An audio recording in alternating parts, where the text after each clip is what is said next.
Dementia can be bleak, but as well as giving appropriate space to mourn what we'd lost, we also found it important to make space to celebrate what we'd still got.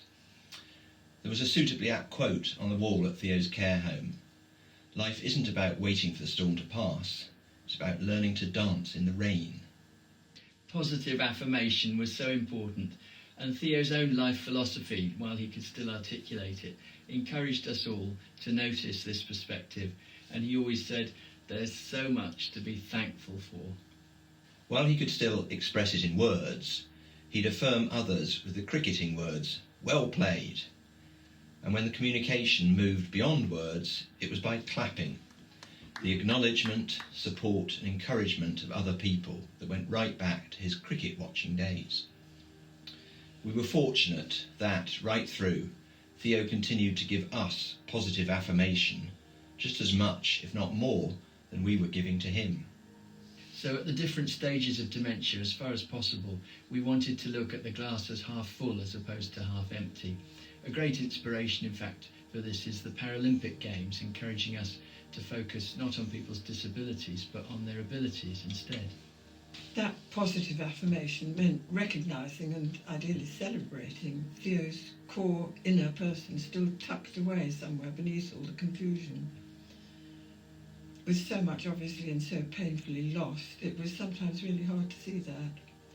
But it meant we specially relished the precious little glimpses and connections when they did come. It's a bit like these two pieces of pottery. Any contents of the bowl are clearly visible, but you only get a glimpse of what the vase is holding. The space inside may be the same, but it's much less visible. The core identity, as dementia progresses, may become more and more hidden.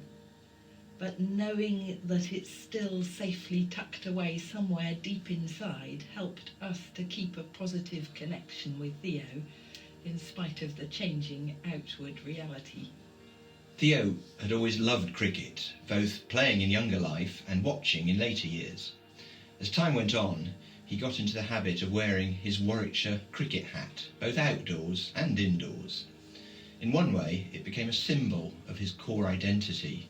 We think it represented security to him, acting as a comfort blanket. It was also a point of recognition and connection with others, signalling something of his core identity, whether people had known him while he was still able to enjoy his cricket or not.